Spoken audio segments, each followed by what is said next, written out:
विद्यार्थियों, आपका इस चैनल पर हार्दिक स्वागत।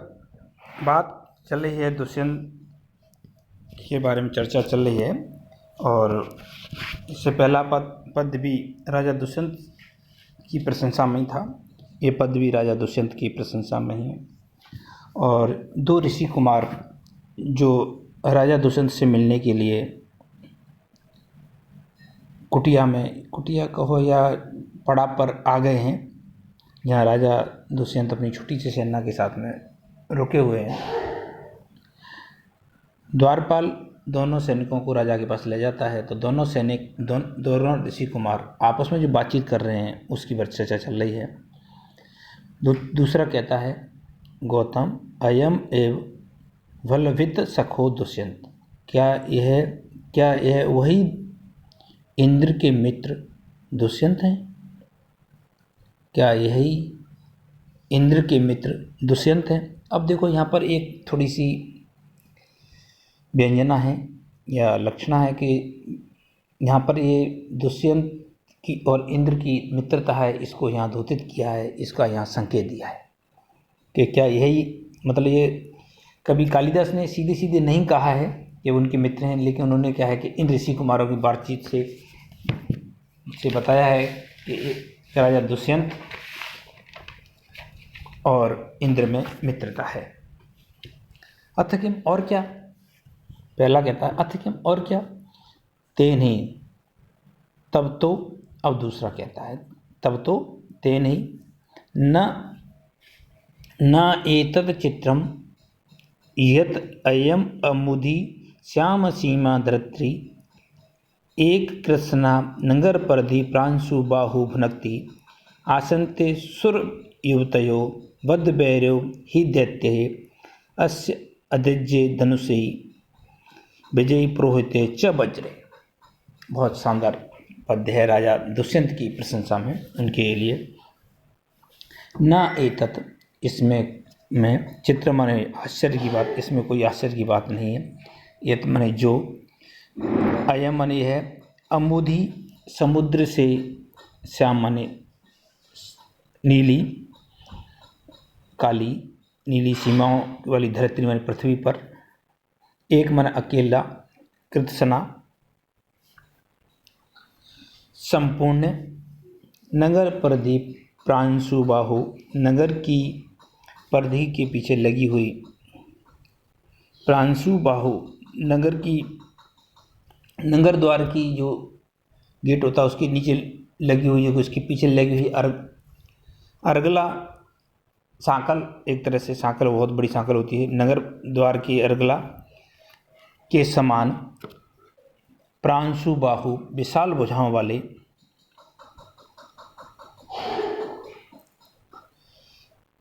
विशाल भुजा, भुनक्ति माने उपभोग करते हैं या धरती पर शासन करते हैं, उपभोग करते हैं। आस्यन्ते मन आशा करती हैं। सुर युवतयो, सुर की युवतियाँ, एजुगंटू देवांगनाएं,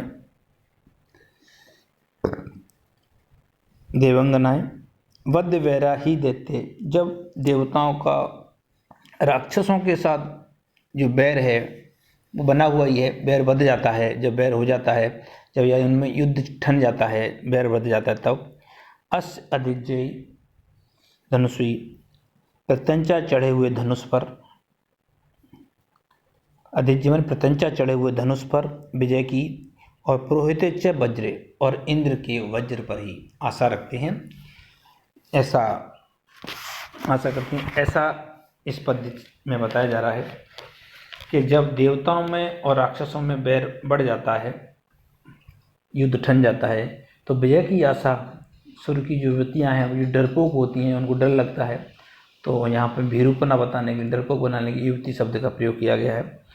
तो देवंगना है, वो विजय की आशा दो चीज़ों पर रखती हैं, इस राजा दुष्यंत की प्रत्यंचा चढ़े हुए धनुष पर और इंद्र के वज्र पर।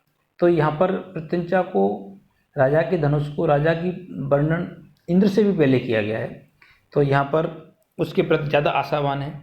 और दुष्यंत की प्रधानता यहाँ द्योतित होती है थोड़ी पहले उसका वर्णन करने से। अब किस प्रकार उसका वर्णन कर रहे हैं। तेन ही तब तो नगर परदी प्रांशु बाहु यम एक, नगर की अर्गला के समान विशाल भुजाओं वाले, अयम एक, ये अकेला, दुष्यंत अकेला, इयत उदगी श्याम सीमा कृत्सा धरित्री, समुद्र तक, समुद्रों तक फैला हुआ पूरी पृथ्वी पर, समुद्र तक जो पृथ्वी है, समुद्र की जो नीली सीमा है वहाँ तक, समुद्र की सीमा तक, समुद्र द्वारा नीली सीमा है वहाँ तक, संपूर्ण पृथ्वी पर, संपूर्ण पृथ्वी पर, धरती में, धरती पर वनति उपभोग करता है, उस पर शासन करता है। राजा की बड़ी बड़ी विशाल भुजाएं होना उनकी वीरता का और विशालता का, वीरता का और बल पुष्टता का प्रचायक है, और वो संपूर्ण अकेले ही एक जगह रहते हुए भी संपूर्ण पृथ्वी पर शासन करते हैं। राजा की बहुत बड़ी प्रशंसा की गई इसमें। ही दैत्य, जब दैत्यों के द्वारा, दैत्यों के साथ बद्ध बैरा, जब बैर बढ़ जाता है, शत्रुता ठन जाती है, युद्ध ठन जाता है, तब सुर युवते, सुर की युवतियाँ, देवांगनाएं, अस्य अदिज्य धनुषे, इस राजा दुष्यंत के प्रत्यंता चढ़े हुए धनुष और इंद्र के वज्र पर ही विजयम आस्यन्ते, विजय की आशा रखती हैं। और यहाँ पे देखा आपने क्या राजा दुष्यंत की को पहले वर्णन किया गया, अदिज्य धनुषी, प्रत्यंता चढ़े हुए धनुष पर पहले वर्णन किया गया, इसलिए उसकी प्रधानता बताई गई है। पद्य में यहाँ पर राजा दुष्यंत के चरित्र चित्रण के हिसाब से पद्य बहुत अच्छा है। और राजा एक स्थान पर रहता हुआ संपूर्ण पृथ्वी पर शासन करता है, जो कि जिसकी सीमा समुद्र ही जिसकी सीमा है, नीली सीमाओं तक, वैकुंठ दूसरे किसी का शासन नहीं है। नगर की पर्दी के समान, अर्गला के समान जो भुजा हैं, जिसकी उसकी दीर्घता बताना चाह रहे हैं। सुर युवते शब्द जो यहाँ वर्णन किया गया है, जो सुर की युवतियाँ हैं, जो कि युवतियाँ कहना एक डरपोक की प्रतिपादित करता है।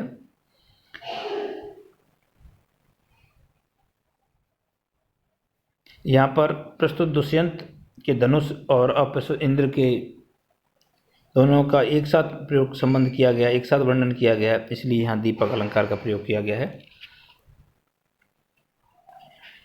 यह इसमें मंदाक्रांता छंद है।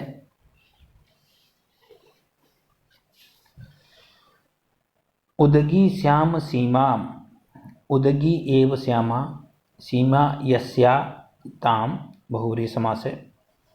समुद्र की सीमाओं तक, नीली सीमाओं तक।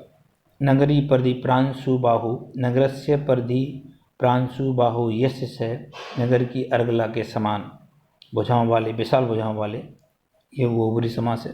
राजा दुष्यंत के बारे में आ रहा है। बध्यम बैरा यस्य सा, जब उनके साथ बैर बढ़ जाता है। अधिज्य अधिरूढ़ा ज्या यस्य तस्मिन, बहुव्रीहि समास है, जिसपे प्रत्यंचा चढ़ी हुई है ऐसा धनुष। पुरोहिते, पुरोभी होते इति पुरोहित, तो इस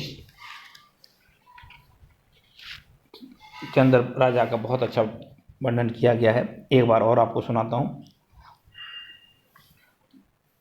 न एतत् चित्रम, इसमें आश्चर्य की बात नहीं होनी चाहिए। कहने का मतलब जैसे नगर परदी प्रांशु बाहु इयम एक, नगर की अर्गला के समान विशाल भुजाओं वाले राजा दुष्यंत, एकम एतत्, अकेला ही पूरी पृथ्वी पर शासन करता है। भुनक्ति एतत् न चित्रम, इसमें किसी प्रकार की आश्चर्य की बात नहीं है। मतलब राजा अकेला इतनी बड़ी पृथ्वी पर शासन करना, इसमें कोई आश्चर्य की बात नहीं। मतलब इसमें आपको आश्चर्यचकित नहीं हो जाइए, ये राजा वैसे बहुत अधिक बलवान है। और फिर इसके उसी का समर्थन एक तरह से बात करने के लिए उन्होंने कहा ही दैत्य वद्य वैरा, जब शत्रु दैत्यों के साथ, राक्षसों के साथ देवताओं का वैर बंध जाता है या शत्रुता ठन जाती है, तब सुर युवती, सुर की देवांगनाएं, यस्य अदिज्य धनुष, प्रत्यंचा चढ़े हुए धनुष, और पुरोहिते च वज्रे, और इंद्र के वज्र पर ही विजयम आस्यन्ते, विजय की आशा रखती हैं। ऐसा यहाँ पर राजा दुष्यंत की तुलना इंद्र से की गई है, और राजा का वर्णन और पहले होने से उसकी प्रधानता और अधिक द्योतित होती है। इस प्रकार ये पद है राजा दुष्यंत की। उसमें उभो दोनों उपगम्य विजयेश्वर राजन महाराज की जय हो, राजा की जय हो, ऐसा कह के फिर राजा के पास जाने की कोशिश करते हैं। और आज के लिए धन्यवाद।